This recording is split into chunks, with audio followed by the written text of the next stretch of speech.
ቁጠባን ባህላዊ አድርገው የስኬት ጉዞውን ሲጀምሩ እኛ ደግሞ ለቁጠባው እሴት ጨምረን አብረኖት እንተጋለን። ለላቀ ቁጠባው የላቀ ወለድ ይገባዎታል።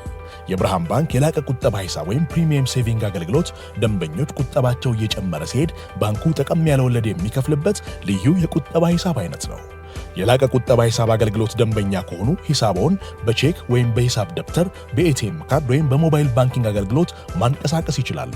ዛሬውኑ ወደ አቅራቢያ ወደሚገኝ የብርሃን ባንክ ቅርንጫፍ በመሄድ የላቀ ቁጠባ ሂሳብ ከፍተው ብዙ ይቆጥቡ፣ ጠቀም ያለ ወለድ ያገኙ። ብርሃን ባንክ፣ እንደ ስማችን ብርሃን ነው ስራችን። ሌላኛውን ጉዳይ ደግሞ እንመልከት። የባየር ሙኒክን ጉዳይ እናንሳ። ባየር ሙኒክ 128 ግቦችን አስቆጥሯል በዚህ የውድድር ዓመት። ማጥቃቱ በጣም እየተደነቀ ያለ ቡድን ነው አይደለ? ብዙ ግቦችን ከተለያዩ ተጫዋቾች ያገኛል ባየር ሙኒክ። ይህንን ጉዳይ እንመልከት። ለሻምፒየንስ ሊግ ድል በቂ ነው ወይ? እነዚህ በርካታ ግቦች በሻምፒየንስ ሊግ ይሰራሉ የሚለውንም ጉዳይ እንደዚሁ እንመልከት። ዛሬ ከአታላንታ ቤርጋሞ ጋር ነው የሚጫወቱት። አታላንታ ሌላ የቡንደስሊጋ ቡድን ከውድድር ውጭ አድርጎ ያውቃል። ቦሩሲያ ዶርትሙንድን ባለፈው ዛሬ ከባየርን ጋር ነው የሚጫወተው። ግን ባየርንና ቦሩሲያ ዶርትሙንድ በጣም የተለያየ አጫዋት ነው ያላቸው። ባየርን ጎሎች ብዙ ጎሎች የሚያስቆጥር ቡድን ያው በአውሮፓ ቤስት አታክ ነው። የባየርንን ያህል ብዙ ጎል ያስቆጠረ ቡድን የለም። በሁሉም ውድድሮች 128 ጎል ነው ያስቆጠሩት። ባርሴሎና 116 ጎል መሰለኝ ያስቆጠረው ካልተሳሳትኩ። አርሰናልና ሲቲ በሳምንቱ መጨረሻ በነበሩ ጨዋታዎች መቶ ጎሎች ላይ ደርሰዋል። ብዙ ጎሎች ያስቆጠሩት የአውሮፓ ቡድኖች እነዚህ ናቸው። ግን ከሁሉ በላይ ባየርን ብዙ ጎል አስቆጥሯል። ስለዚህ የአውሮፓ ቤስት አታክ ባየርን ነው። በውጤት በኩል እስካሁን እንዴት እንደበጃቸው የምታውቂው ምሳ ከኦገስት ወይም ከውድድር ዘመኑ መጀመሪያ ጀምሮ ባየርን 38 ጨዋታ ነው ያደረገው እና 33ቱን አሸንፏል። 5 ጨዋታዎች ብቻ ነው ያላሸነፈው። የውድድር ዘመኑን በሙሉ 2 ጨዋታ ብቻ ነው የተሸነፈው። በሁሉም ውድድሮች በአርሰናልና በኦክስቡርግ ብቻ ነው የተሸነፈው።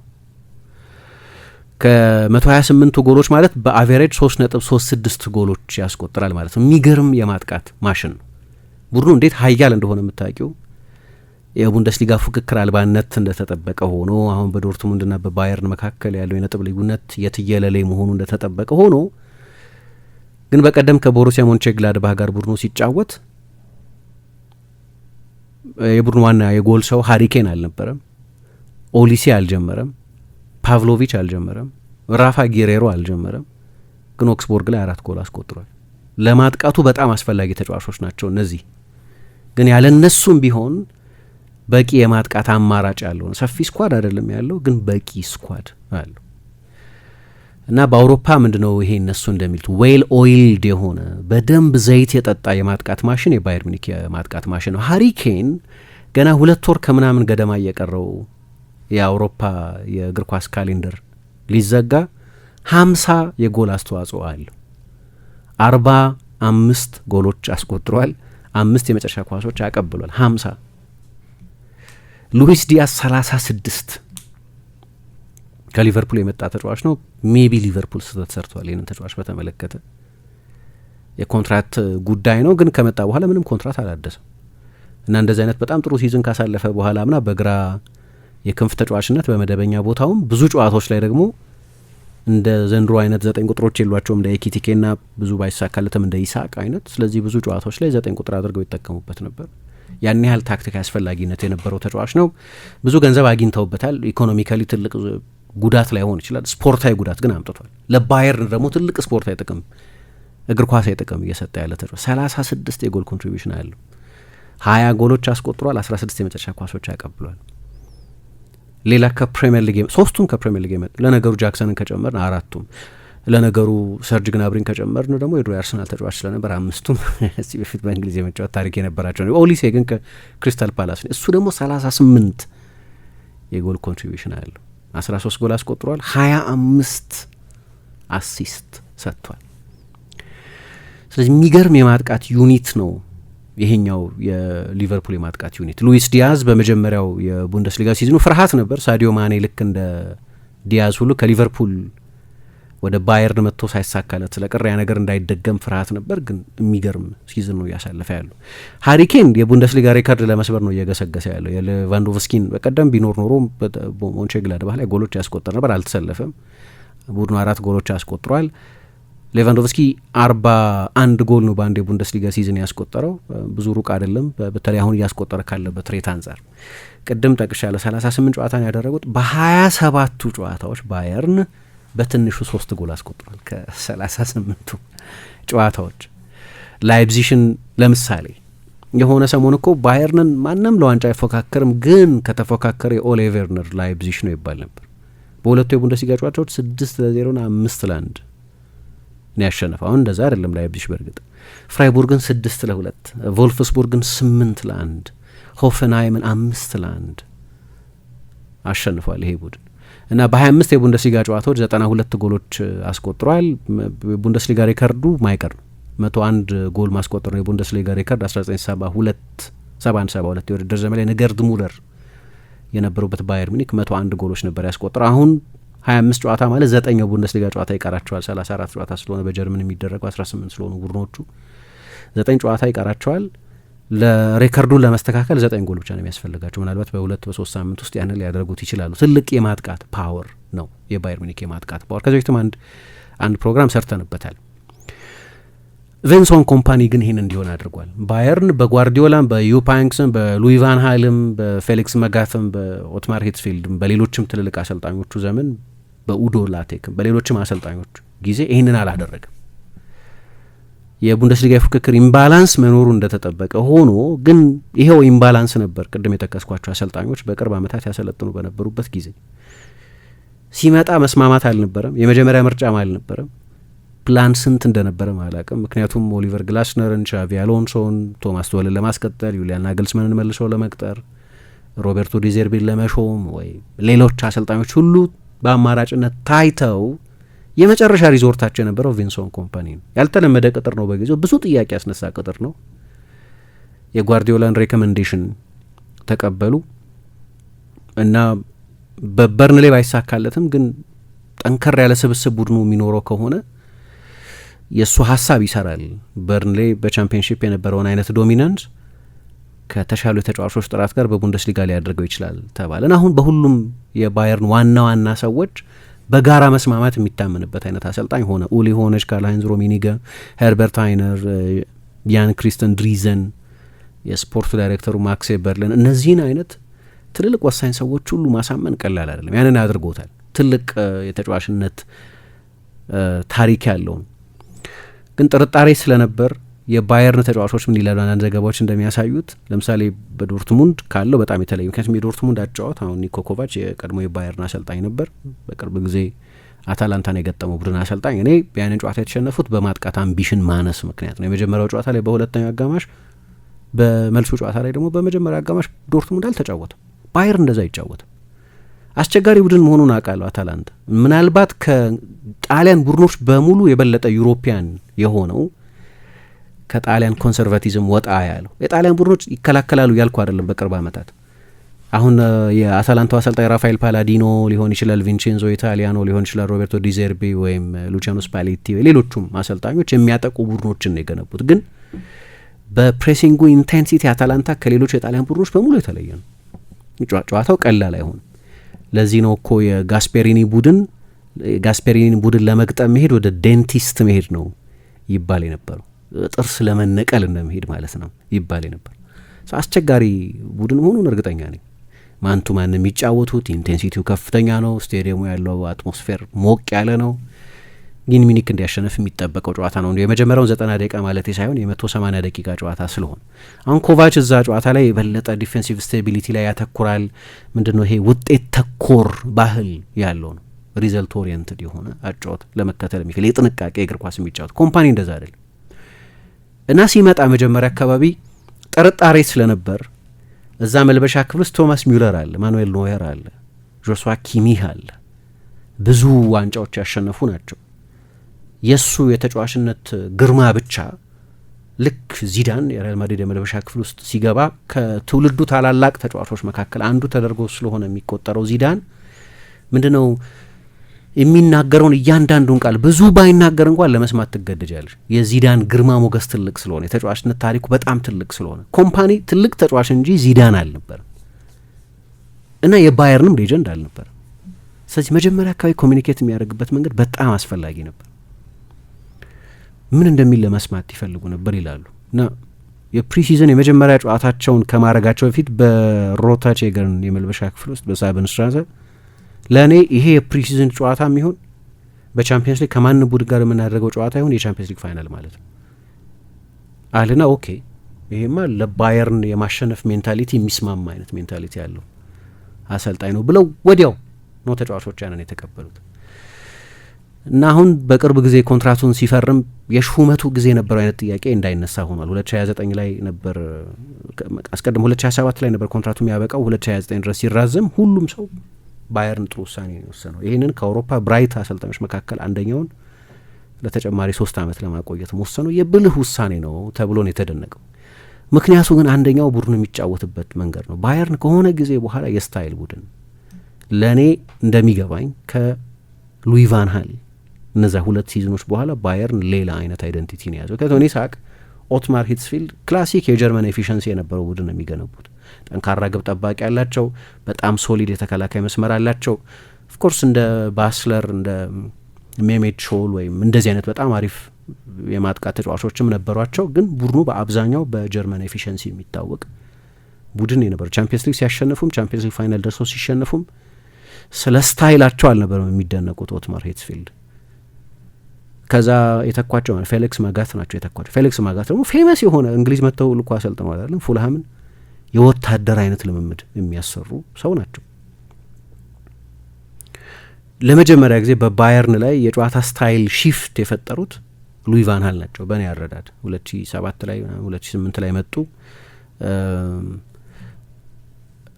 ዩፓይንክስ፣ ጓርዲዮላ፣ ሌሎቹም አሰልጣኞች ከዛ በኋላ የአዲስ የሚታወቀ የባየርን ካልቸር የማጥቃት ካልቸር ሆኖ እንዲቀጥል አደረጉ እና ለዛ በልክ የተስማማ አሰልጣኝ ነው ቪንሶን ኮምፓኒ። እና 2 ጨዋታ ብቻ ነው የተሸነፈው እንዳልኩት በኦግስቡርግ በሊጉ ላይ። ያንንም ጨዋታ መሸነፋቸው ተአምር ነው። 90 ምናምን ደቂቃ ላይ የሚገርም ሙከራ አድርጎ ብረት መልሶበታል። እንደው ሌላ ማብራሪያ ያለው ይመስለኛል። በቃ የአርሰናል ሽንፈት ነው፣ ሌላ ሽንፈት። አርሰናል ደግሞ በቻምፒየንስ ሊግ የመጀመሪያው ዙር ላይ ምድቡ ቀዳሚ ሆኖ በማጠናቀቁ ስትሬት 8 ጨዋታዎች በማሸነፉ ምክንያት የማይጠበቅ አይደለም። በአርሰናል ልትሸነፊ ትችላለች። በአርሰናል ሜዳ ነው ጨዋታውም የተደረገው እና ጥሩ ሙድ አለ ባየርን ውስጥ በመልበሻ ክፍል ውስጥ ያለው ስሜት በጣም ጥሩ ነው። እንደ ፕሪንሲፕል ማንንም ተጫዋች በአደባባይ አይተችም ይላሉ ኮምፓኒ። አንዳንድ አሰልጣኞች አሉ ለምሳሌ በዚህ ውድድር ዘመን ደጋግሞ ሲያደርጉት ሰምቻለሁ። አርነ ስሎት የሞቲቬሽን መንገድ ነው ብለው የሚያስቡ ሰዎች አሉ። ለምሳሌ ጆዜ ሞሪኞ ያንን አይነት ስልት ይከተላሉ እና ሰርቶላቸዋል ብዙ ጊዜ። ለዚህኛው ትውልድ አልሆነም ነው እንጂ ክርክሩ በዚህኛው ዘመን ያለውን ተጫዋች ልክ የዛሬ 20 ዓመት እንደነበረው ሪካርዶ ካርቫሊዮን ወይ ጆን ቴሪን ወይ ድሮግባን በምታነሳሽበት መንገድ ማነሳሳት ከባድ ነው። ሌላ ዘመን ሌላ ትውልድ ጄኔሬሽን ዚ ስለሆነ ይሄኛው ያኔ ግን ይሰራ ነበር ያ ሜተድ። ኮምፓኒ ደግሞ እንደ ፍልስፍና ማንንም ተጫዋች በሚዲያ በምንም ሁኔታ መተቸት አይፈልግም። በእርግጥ አንዳንድ አሰልጣኞች አይተቹም፣ በጭራሽም አይተቹ አሰልጣኝ አይ ቲንክ አርቴታም አይተችም። ፔፕን በጣም ቁጥብ ነው አልፎ አልፎ ካልሆነ በስተቀር። ፔፕን ቢሆን በግልጽ ወጥቶ የሆነን ተጫዋች ሲያብጠለጥል ሰምቼ አላውቅም። ፈርጉሰንም ቬንገርም ተጫዋች እየጠቀሱ ብዙ በሚዲያ አሳልፈው ሲሰጡ አናይም። ኮምፓኒ ግን እንደ ፕሪንሲፕል አይደለም በሚዲያ በግሩፕ ፊት ተጫዋቾች አይተችም። ማኔጅመንት ትልቅ ጥበብ ነው። የባየርን አይነት የመልበሻ ክፍልን ማስተዳደርም ትልቅ ጥበብ ነው። ማንንም ተጫዋች መተቸት አይፈልግም። ባይሆን የሚያደርገው የእሱ ቢሮ የባየርን ጂም ካለበት ቀደም ብሎ ነው። ስለዚህ ተጫዋቾቹ በእሱ ቢሮ ጋር ነው የሚያልፉት። ይጠራና እያንዳንዱ ተጫዋች ያስገባና ሊያናግረው የሚፈልግ ተጫዋች ካለ 1v1 ነው የሚያናግረው። ታክቲካዊ እንደ ቡድን የሚወሰድ ኃላፊነት ሲኖር ግን ማንም ሲንግል አውት አይደረግም። ተነጥሎ ያንተ ጥፋት ነው አይባልም። ስለዚህ በማጂክ ቦርዱ ወይ በክሊፖች ሲያሳይ ፖዚሽኒንጋችን ምናችን ልክ አይደለም ብሎ የወል ያደርገዋል እንጂ በቡድን ስፖርት ውስጥ የግል ጥፋተኛ ብዬ ጣቴን መቆሰርበት ሰው የለም ይል እና ባየርን በዚህ ምክንያትም ቡድኑን በያዘበት ምክንያትም በጣም ጥሩ መንፈስ ላይ ያለ ነው እና ሰውየው ደግሞ ጎል ይፈልጋል። አሁን ጥሩ ስሜት ላይ እንደሆኑ የምታውቁት ለነገሩ ሀሪኬን ለማንም አሰልጣኝ እንደዚህ አይነት ተጫዋች ነው። ለማንም አሰልጣኝ ለሞሪኞም፣ ለፖቼቲኖም፣ ለኮንቴም ለሰራባቸው አሰልጣኞች በሙሉ ስለ አሰልጣኙ ያለው አስተያየት ምንም ቢሆን ተመሳሳይ ዴዲኬሽን ያለው ተጫዋች ነው። ግን ለምሳሌ ዲናሞ ዛግሬብን 9-2 እየመሩ ኳስ ለመንጠቅ ይሟሟታል ማለት ነው። ሃሪኬንን የሚያክል ተጫዋች ኳስ ለማሸነፍ የሚሟሟት ከሆነ ማንም የባየርን ተጫዋች ሊቆም አይችልም፣ ሊለግም አይችልም። ስለዚህ ምሳሌ የሚሆኑ ተጫዋቾች አሉ። ሃሪኬንን ብቻ ያልኩ እንጂ ኖየርም አምና ሚውለር ነበር፣ ግን አሁን ደግሞ ጆሹዋ ኪሚህም አይነት ሲኒየር ተጫዋቾች አሉ። ብዙዎቹን ተጫዋቾች በግል ማሻሻል ችሏል። በዚህ ውድድር ዘመን በ6 ጨዋታዎች በ2 ጨዋታዎች 6 ጎሎች፣ በሌሎች 2 ጨዋታዎች 5 ጎሎች በ4 ጨዋታዎች 5 ጎሎች አስቆጥሯል። በካፕ ውድድሮች ላይ ብዙ ጎሎች አስቆጥሯል። በቻምፒየንስ ሊግ ከአርሰናል ብቻ ነው የሚያንሰው ባስቆጠራቸው ጎሎች በመጀመሪያዎቹ 8 ጨዋታዎች። ብዙ ሬከርድ እያሻሻለ ያለ ቡድን ነው። ግን ደግሞ ይሄ እንደው ሞቅ እናድርገውና በሚል ስሜት ብቻ የመጣም አይደለም። ታክቲካል ኑዋንስ አለው። ለምሳሌ ባለፈው ሳነሳ እንደነበረው አይ ቲንክ ብቻኛው ቡድን ሊሆን ይችላል በመደበኝነት የመጨረሻው መስመር ላይ 6 ተጫዋቾችን የሚጠቀም ቡድን 2-2-6 ሊሆን ይችላል ቡድኑ በሚያጠቃበት ጊዜ። ከኋላ ያለው የተለያየ ኢተሬሽን ይኖረዋል። ግን መጨረሻው መስመር ላይ 6 ተጫዋቾች አሉት።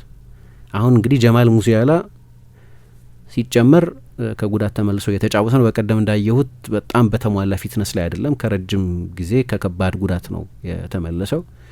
ግን በመጨረሻው መስመር ላይ ቡድኑ በተለይ የሎ ብሎክ ቡድኖችን በሚያጠቃበት ጊዜ 6 ተጫዋቾች ይጠቀማል። የሚወስደው የማጥቃት ሪስክ በጣም ከፍተኛ ነው። ግን ደግሞ ፕሬስ እናያደርግ ብለው የሚመጡ አንዳንድ ቡድኖች አለ ከስንት ጊዜ አንድ ጊዜ፣ በተለይ በቡንደስሊጋ በጣም ጥቂት ናቸው። ያ ደግሞ ሲሆን በጣም በትዕግስት ቢልድ ማድረግና ድንገት ጨዋታ መገልበጥ ስዊች ማድረግ የሚሉት እነሱ ድንገት ስዊች ያደርጋል። ስለዚህ የክንፍ ተጫዋቾቹ ወይም ፉል ባኮቹ ሃይ ኤንድ ዋይድ ነው የሚጫወቱት። ሜዳውን በሁሉም መንገድ ማስፋት እና ከኳስ ፊት ብዙ ተጫዋቾች መጠቀም የቪንሰንት ኮምፓኒ 2 ዋና የማጥቃት መንገዶች ናቸው። ኦፍኮርስ ኢንዲቪጁዋል ተጫዋቾቹ አስደናቂ ናቸው። ከዛ ደግሞ ልክ አምና እንዳየነው አይነት የፓሪስ ሳን ዠርማ ቡድን ኃይለኛ ሮቴሽን አለው። ሁሉም ተጫዋቾች የተለያዩ ዞኖችን ለመያዝ ችግር የሌለባቸው ናቸው። ሉዊስ ዲያዝ በሊቨርፑል እንዳየነው በ3ቱም ቦታዎች ላይ መጫወት ይችላል። ቀኝም ላይ፣ ግራም ላይ፣ ሴንተር ቦታም ላይ መጫወት ይችላል። ማይክል ኦሊሴም ልክ እንደዚሁ ፌክ ናይን መሆን ይችላል፣ ወይም ለጨዋታ የሆኑ ምዕራፎች ያንን ስፔስ ይዞ መጫወት ይችላል። መደበኛ ቦታ የቀኝ ክንፍ ተጫዋች ነው እና ፕሌይ ሜከር ነው። 10 ቁጥር ሃሪኬን 3-4 ስፔሶች መያዝ የሚችል ይመስለኛል። 9 ቁጥርም 10 ቁጥርንም ደባልቆ መያዝ ማለት ነው። ግን አንዳንድ ጨዋታዎች ላይ ደግሞ ኦልሞስት እንደ 6 ቁጥር እንደ 8 ቁጥርም ጭምር በጣም ወደ ኋላ ተመልሶ ይጫወታል። ኒኮላ ጃክሰን ብዙ ጨዋታ የሚሰለፍ ተጫዋች አይደለም፣ ግን እሱም ቢሆን ቼልሲ ውስጥ እንዳየ ነው የግራ ክንፍ ተጫዋችም 9 ቁጥርም ሆኖ መጫወት ይችላል። ሰርጅ ግናብሪም 3-4 ቦታ ይዞ መጫወት ይችላል። በሁለቱም ፍላንኮች አጥቂ ወይም ከአጥቂ ጀርባ። አሁን እነዚህን ተጫዋቾች አንድ ላይ ትይዣለች ማለት ሁሉም ተጫዋቾች ዩኒቨርሳሊስት ተጫዋቾች ናቸው። ስለዚህ በጨዋታ መሀል ቦታ ብታለዋውጫቸው ለዛ ለ3 ደቂቃ ለ4 ደቂቃ ለሚይዙት ዞን አዲስ አይደሉም። እዛ ቦታ ላይ በመደበኝነትም ተጫውተው የሚያውቁ ተጫዋቾች በመሆናቸው ምክንያት ማለት ነው። አምና ሉዊስ ኤንሪኬ ያደረገው እሱን አይተነበይም። ፊክስድ 9 የለውም። ስለዚህ ሴንተር ባኮቹ ማርክ የሚያደርጉት ተጫዋች የለም። ፍሎት የሚያደርግ ቶሎ ቦታ የሚቀያየር የማጥቃት መስመርና የአማካይ መስመርም ነው ነበር። አማካዩም ፊክስድ አልነበረም። ይሄ የአውሮፓ ሻምፒዮና ያደርጋል አይተናል። አምና ይሰራሉ ዘንድሮ አላቅም። ምፈራው ምንድን ነው የባየር ሚኒክ እንደዚህ አይነት ሀይ ሪስክ አጫወት በጣም ኮምፒተንት በሆኑ ቡድኖች የቡንደስሊጋ ጨዋታ ትክክለኛ ጌጅ ስለማይመስለኝ ማለት ቅድም እንዳልኩት ላይፕዚሽን በ2 ጨዋታ 11-1 የምታሸንፊ ከሆነ ለመለካት ያስቸግራል የዚህም ቡድን ጥንካሬ። የምር ኃይለኛ ቡድኖችን በሚያገኙበት ጊዜ ባርሰሎናን ወይ አርሰናልን ወይ ማንቸስተር ሲቲን፣ ሪያል ማድሪድን በጥሩ ቀን ሪያል ማድሪድ ጥሩ በሚሆንበት ጊዜ እንደዚህ አይነት ቡድኖችን የሚያሸንፍ ከሆነ አላቅም። ለባየርን በቅርብ ዓመታት ቻምፒየንስ ሊግ ትግል ነው። ለእኔ ከ2010 ወዲህ ከሪያል ማድሪድ ቀጥሎ ቤስት የቻምፒየንስ ሊግ ቡድን ባየር ሚኒክ ነው። 4 ፋይናል የተጫወተ አይ ቲንክ 2 ጊዜ ያሸነፈ ቡድን ነው። 2020 እና 2013 አሸንፏል። ሌሎች ፋይናሎችም ተጫውተዋል። 2010 እና 2012 ላይ 2ቱን ፋይናሎች ተሸንፏል። ሴሚ ፋይናል መድረስ የተለመደ ነው። በቅርብ ዓመታት ግን በማይጠበቁ ቡድኖች ተሸንፈው ከውድድር ውጭ ሲሆን አይተናል። አይ ቲንክ አምና በኢንተር ነው የተሸነፈው። ስለዚህ በኢንተር መሸነፍ ያን ያህል ትልቅ ችግር ላይሆን ይችላል። ግን የናግልስማን ቡድን ለምሳሌ በቪያሪያል ነው የተሸነፈው። ኡናይ ኤመሪ የቪያሪያል አሰልጣኝ በነበሩበት ጊዜ በእንደዚህ አይነት ባላጋሮች በቅርብ ዓመታት ሲረታ አይተናል።